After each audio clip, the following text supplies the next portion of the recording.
вот так на одном месте стоишь, вроде бы со всей силы гребешь,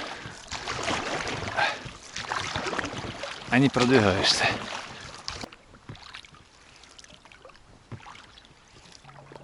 Самый хитрый остался. Давай лети за остальными. Я уже и веслами помогаю, не выключая мотор. И никак не догоню этих 3 белых лебедей.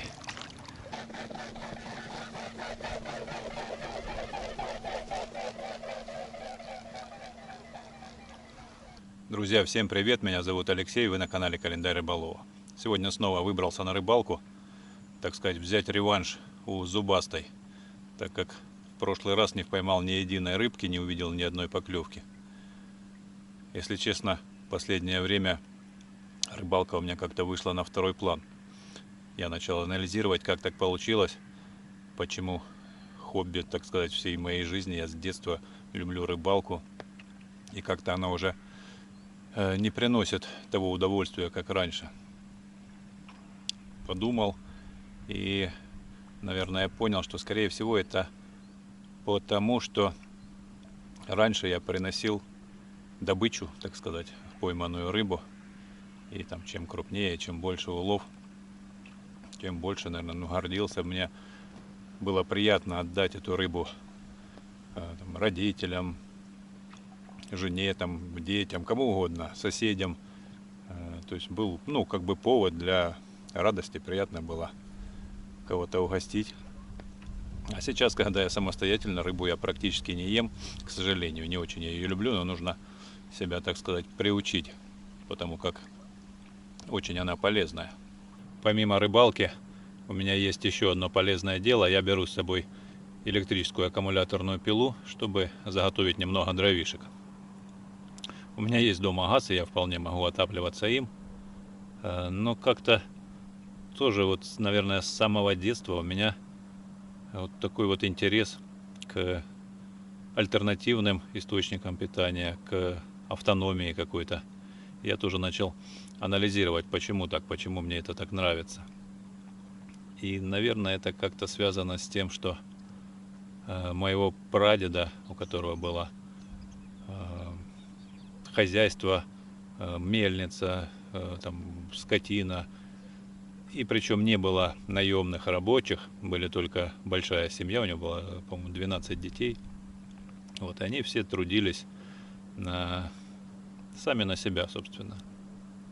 И жили достаточно хорошо относительно других. И вот их советская власть раскулачила, все забрали и отправили в ссылку. Вот. Потом прадед вернулся пешком откуда-то там с Сибири или куда там их ссылали. Вот. И, видимо, от этого такой вот осадок остался, что с государством нужно держать ухо востро. И точно так же по поводу работы. Не люблю я работать. Я, наверное, за всю жизнь проработал на государственном предприятии месяца 3 после окончания техникума. Проработал я на заводе и там не сошелся характерами с начальником. Вот, и уволился. Точнее, меня уволили.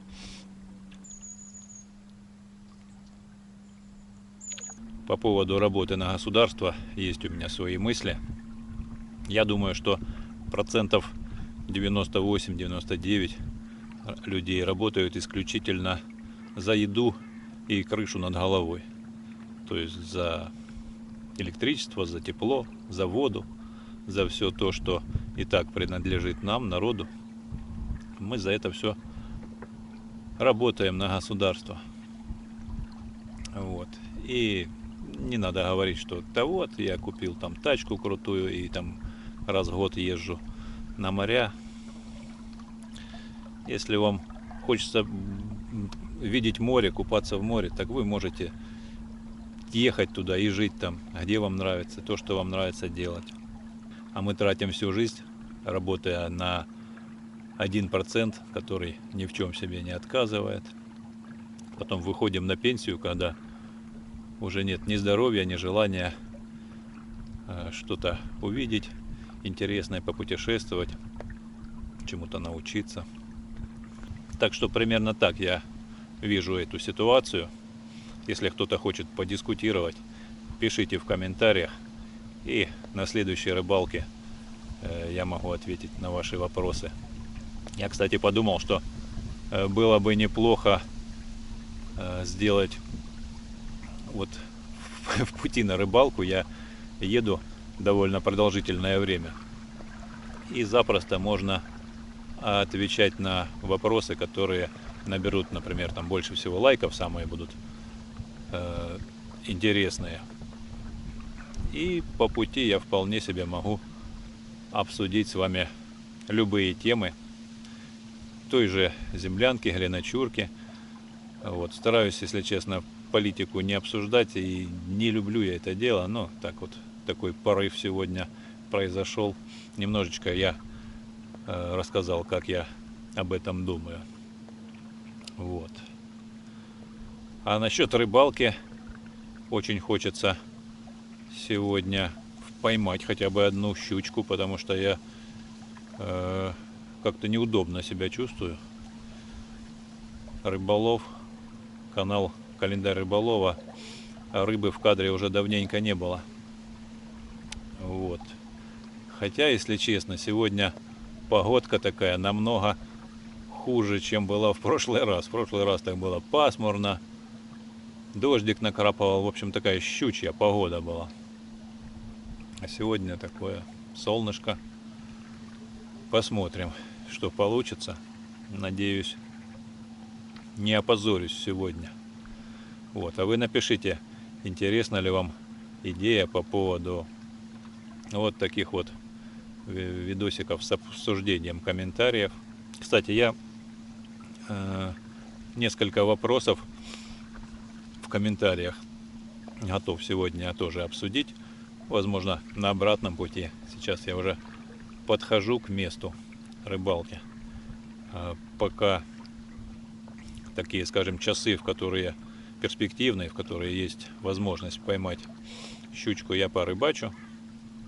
Я взял сегодня с собой там и термос, и перекусить, поэтому хочу пробыть здесь целый день. Вот. И будет время еще поговорить. Ну а сейчас включаю 5-ю передачу и быстрее к месту ловли.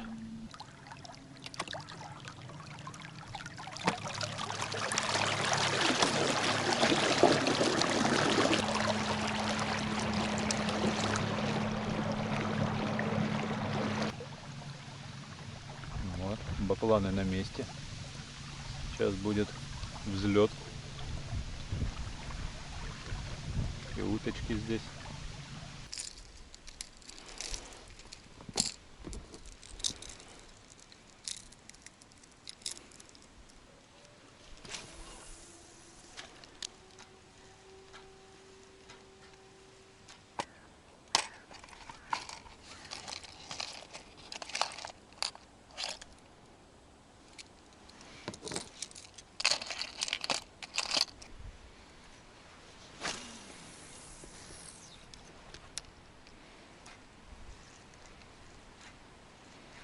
Ну что ж, сегодня с рыбалкой тоже не задалось. Побросал я с часик, ничего не клевало. Встретил 2 рыбаков. Они с самой утренней зорьки ловили. Тоже, говорит, не увидели ни одной поклевки. Даже окуня никто ничего не поймал. Не знаю, что происходит. Пойду заготавливать дрова.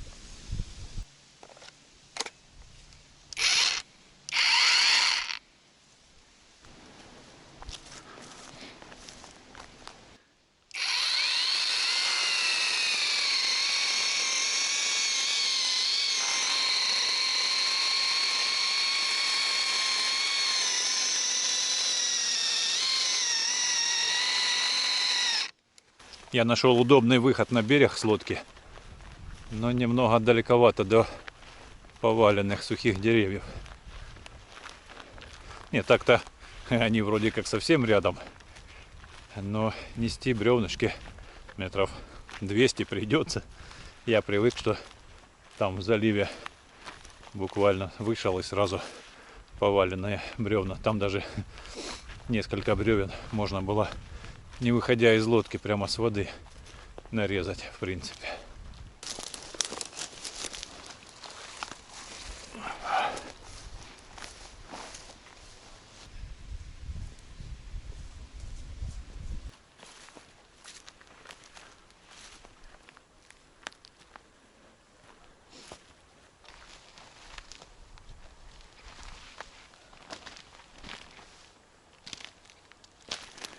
Пока я буду резать дровишки, по памяти вспомню вопросы из комментариев и попытаюсь на них ответить. Часто мне пишут в комментариях, что я делаю все неправильно, хотя мне дают множество советов, абсолютно верных, в которых они уверены, но я все равно делаю по-своему. Объясняю, почему так происходит. Во-первых, довольно часто получается так, что я снимаю видео, и вот я, предположим, остался там на неделю или на 5 дней в лесу и занимаюсь своими делами. Строю землянку, или ночурку, или ловлю рыбу. Вот. Снимаю потихонечку. И потом, по окончанию похода, прихожу домой, начинаю монтировать видео. На это уходит довольно много времени. И там какую-то первую, вторую, третью часть делаю и понемногу выкладываю в YouTube. Вот. Соответственно, люди, уже просмотрев там первую часть, видят, что что-то происходит не так, по их мнению, что-то я делаю неверно. И рекомендуют, как сделать правильнее. Сразу пишут в комментариях. Я, отвечая на эти комментарии и смотрю их, читаю, уже в тот момент, когда я могу быть уже в следующем походе. И уже все, что сделано, то сделано. К сожалению, я попросту не могу не успеть воспользоваться, насколько бы эти советы не были хороши или плохи. Я попросту уже упустил момент. К сожалению, так получается, особенно когда это продолжительные походы. Не так, что я на день, или максимум с одной ночевкой вернулся и потом как бы на следующий поход проанализировал комментарии и уже с их учетом могу что-то сделать.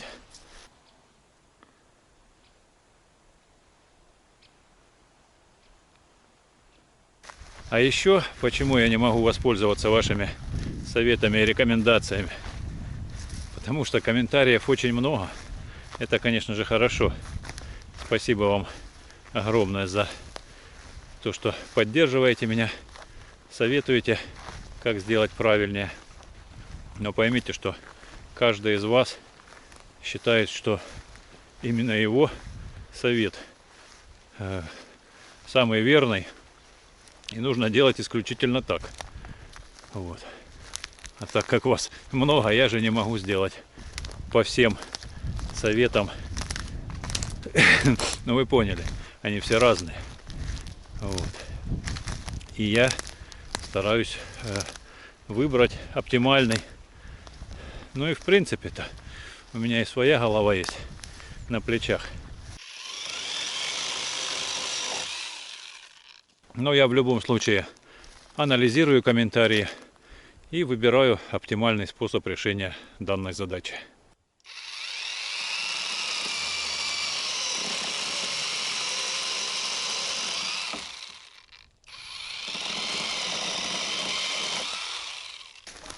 Так что я с большим удовольствием читаю все ваши комментарии. Во всяком случае, стараюсь. Их достаточно много, поэтому просто-напросто времени может не хватить, и где-то какой-то я могу пропустить случайно. Поэтому вы не обижайтесь. Пишите еще раз. Все толковые советы обязательно у меня где-то откладываются. И в каком-то следующем проекте, скорее всего, я воспользуюсь этими идеями, предложениями. Очень много интересных, толковых рекомендаций. Вот. Что еще вспомнить из вопросов? Ну, не сколько вопросы, такие были утверждения по поводу установки окна пластикового, что оно поставлено очень криво, что видно на глаз, без уровня, как оно ужасно установлено. Да, я тоже обратил на это внимание, что оно действительно видно и кажется, что оно очень криво установлено. На самом же деле уровень я проверял, уровень показывает ровно, все верно. А если смотреть визуально на окно, действительно кажется, что оно очень кривое. Точнее, установлено очень криво. Так вот, там такая ситуация. Крыша, идет уклон в сторону реки, правильно? Правильно, чтобы стекала вода. А окно, соответственно, стоит горизонтально. Поэтому сверху так кажется, что оно криво. А если посмотреть снизу по уровню земли, то тоже уровень земли идет склон в сторону водоема. И то же самое кажется, что там тоже все криво. Поэтому с какой стороны не посмотреть, окно кажется криво установлено. Но на самом деле это не так.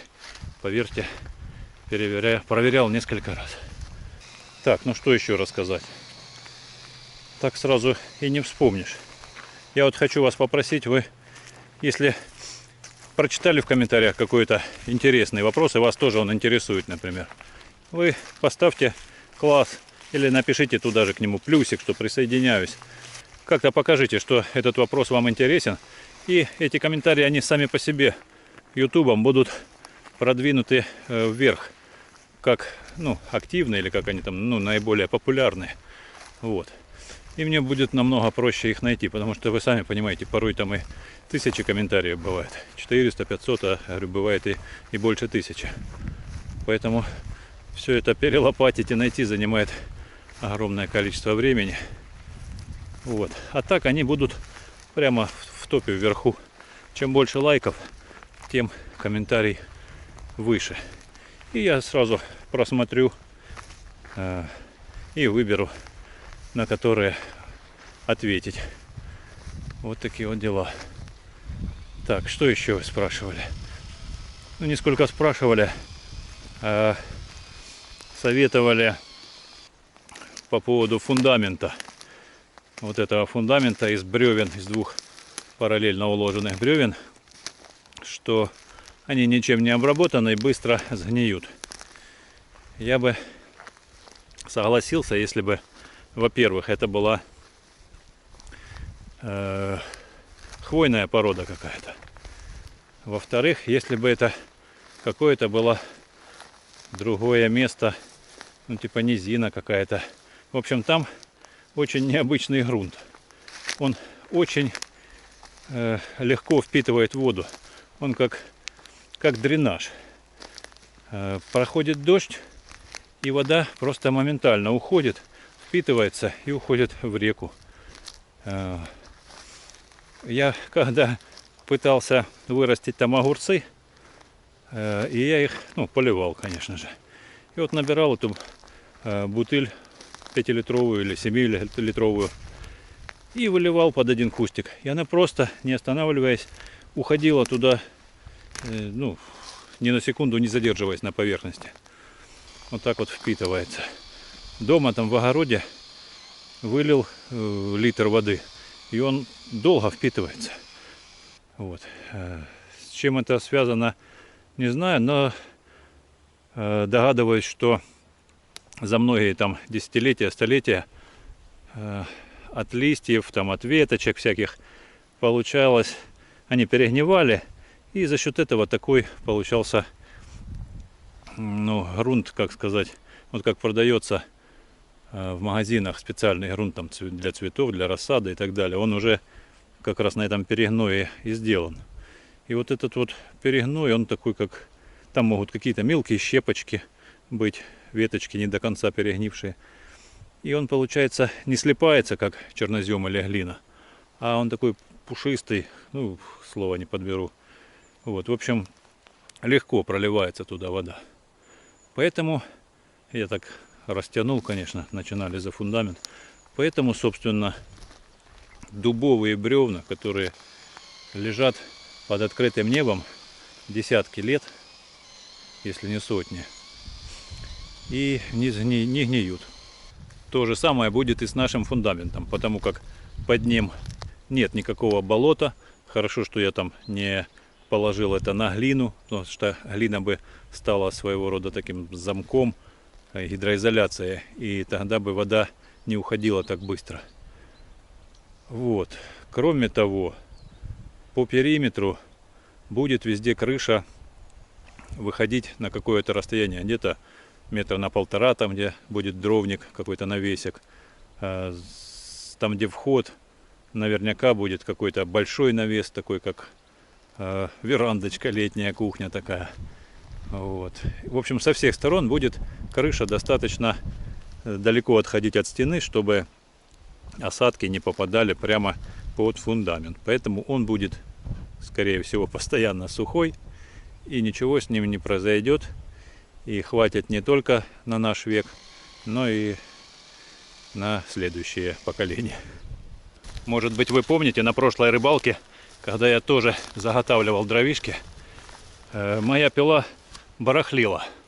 Она как бы недавно отремонтирована. Я заменил контроллер, который вышел из строя. И она изначально резала, при небольших нагрузках вырубалась, уходила в защиту. Я ничего не менял, думал, опять буду так же мучиться, как в прошлый раз.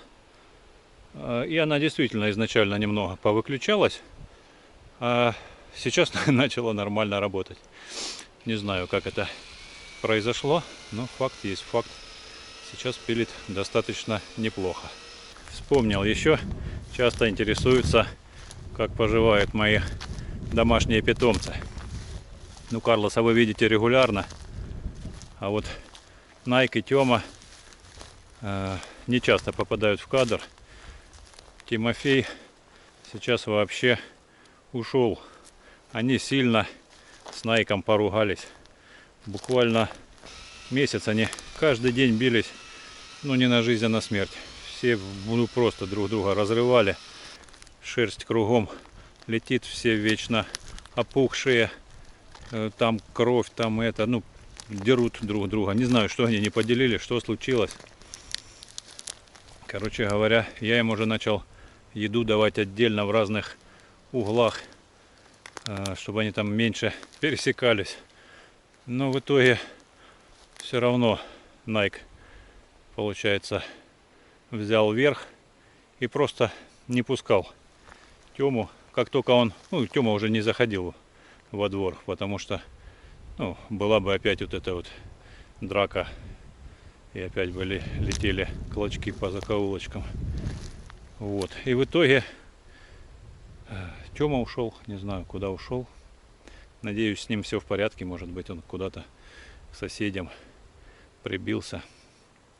В общем, не видел я его больше, к сожалению. Очень жалко, что вот так братья, так вот. Найка до сих пор постоянно с кем-то бьется, постоянно приходит раненый, то хромает. Глаз уже не заживет несколько месяцев, не знаю. Пытался ему и мазать, он особо не дается. И лекарства выплевывает, не обдуришь его. Хоть куда в колбасу, хоть в мясо запихивай таблеточки. Мясо съест и выплюнет таблеточку, или попросту унюхает и не притронется. Вот. Ну, вроде как пошел на поправку. Вот это у него уши, на ушах такие залысины были, шерсть повыпадала. Долго очень. Вот я ему мазал, там ловил его прижимал так своим весом, чтобы он меня не подряпал. И мазал мазью. Ну, не знаю, он ее моментально выкатывался в грязи, пытался ее как-то с себя смыть, снять. Ну и вот только сейчас под осень он более-менее так вес набрал. Ну, я их кормлю, конечно, сейчас активно стараюсь, чтобы они на зиму жирком запаслись. Вот такие вот делишки. Когда я его брал с собой в землянку, надолго брал, когда я там жил полгода, и брал с собой Найка. Он мне там помогал справляться с мышами. Он там, конечно, заматерел. Ходил там на охоту. Вот, не знаю на кого. Вот, мышей, конечно, полавливал. Но мне казалось, что ему и была интересна более серьезная добыча. Он куда-то далеко ходил. Часто там есть одна пещерка такая. Он туда часто лазил. Вот. Но домой не пытался сбежать, не искал обратную дорогу. Хотя несколько раз бывало пропадал сутками. Ну, в смысле, надолго. Не с утками, не с птичками, а сутками по времени. Вот такие вот дела. Ладно, понесу дальше дровишки. Еще было много комментариев с советами, как не замерзнуть в палатке в холодную пору. Некоторые из советов я знал, а некоторые для меня были открытием. Были такие интересные, как выкопать такую приличную ямку, в ней жечь целый день костер, а тем более если жечь дубовые бревна, от них останутся хорошие угли, они будут долго сохранять жар. И потом ее засыпать и сверху установить палатку. И по идее должно быть тепло всю ночь. Безусловно, интересный способ, и я когда-нибудь его обязательно опробую. Но сейчас он достаточно трудоемкий, а времени на него попросту нет. Вот. Еще вариант: пластиковые бутылки наполнить из чайника горячей водой. Тоже легко можно это все сделать и брать с собой прямо в спальник. Нормальный способ. Я его уже и практиковал, в принципе, но не настолько уж холодно было, чтобы прямо ух как очень. А вот когда будет более прохладные ночи, уже минусовые, тогда нужно будет воспользоваться этим методом. Также камыш под палатку, что я уже в принципе сделал, и мне очень понравилось, намного теплее, чем на надувном матрасе. Что еще? В общем, я уже так-то подзабыл, какие были еще там советы, как не замерзнуть. Но я хотел сделать отопление такое. Я уже даже привез туда эти трубки. Отопление в палатку. Это алюминиевые трубки, если помните, раньше палатки были, которые собирались на алюминиевых таких стойках. Вот из них можно сделать такую длинную трубку и немного под уклоном вверх к палатке внизу разжечь костер и трубку, край трубы положить в этот костер на угли. И теплый воздух будет подниматься вверх по трубке и заходить в палатке. А в палатке змейку немного расстегнуть, поставить туда трубку. Если не будет сильного ветра, который бы охлаждал эту алюминиевую трубку, то, мне кажется, тепло бы доходило до палатки. Не уверен, но нужно поэкспериментировать. Трубки там и остались на землянке. Вот. Нужно будет попробовать. Но, кроме всего прочего, мой приятель прислал мне хороший спальник. Ну, я так во всяком случае по виду думаю. Я еще в нем не ночевал. Но он такой здоровенный, плотный, намного плотнее. Ну, конечно, немного тяжелее моего. Но явно там порог температуры намного ниже, чем в моем спальнике. Мой спальник до плюс 10. Ну, а этот нужно будет протестировать. Поэтому всякие эксперименты с обогревами будут позже. В первую очередь нужно заканчивать глиночурку. Погода, конечно, испортилась. Дожди постоянные мешают закончить нам с Юрием строение. Но все еще есть надежда, что все получится до морозов.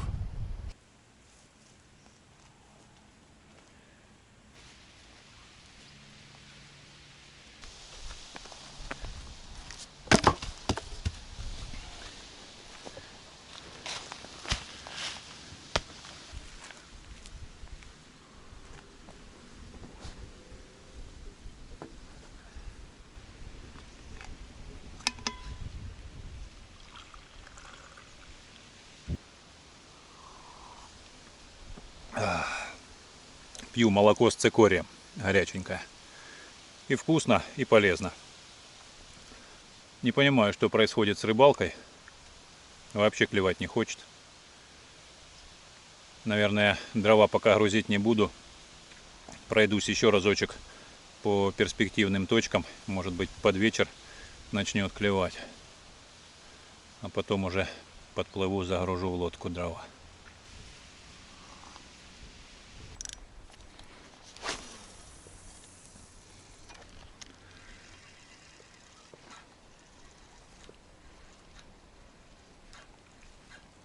Опять выход в том же месте. Явно небольшая щучка. Но главное, что она здесь есть. Нужно дождаться ее активности.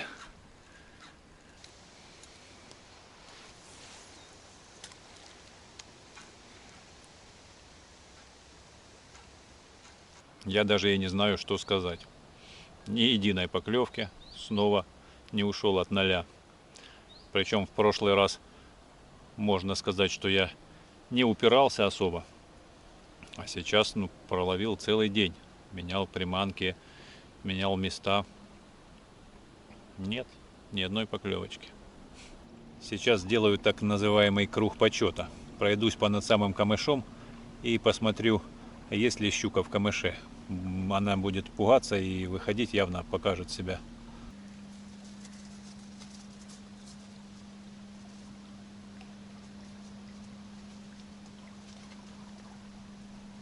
Кто-то бегает, но похоже это черепахи.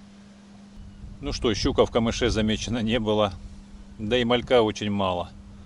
Обычно сюда перед зимой заходит огромная стая малька. Ну а за ним, соответственно, и щука. Не знаю, почему в этом году пока не так. Вроде уже и похолодало, но, наверное, недостаточно. Вода еще остыла. Получается, еще не время. Ничего, подождем.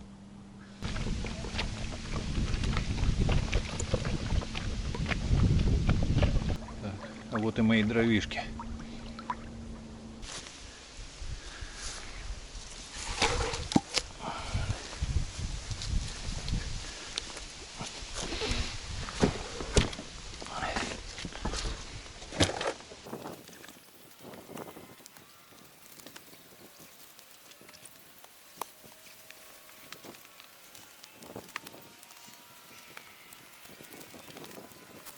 Ну что, вторая рыбалка подряд, в которой не удалось уйти от 0. Но для меня плохой рыбалки не бывает. Бывает хорошая рыбалка, а бывает хорошая рыбалка с рыбой. Так что все в порядке, свежим воздухом подышал, дровишек немного заготовил. Теперь в обратный путь. Не забудьте, пожалуйста, написать, друзья, в комментариях по поводу, интересно ли будет такой формат видео, разговорный, с ответами на ваши комментарии. Дайте обратную связь. Ну а я буду с вами прощаться. Всем добра, мира, здоровья. Увидимся в следующих видео. Пока-пока.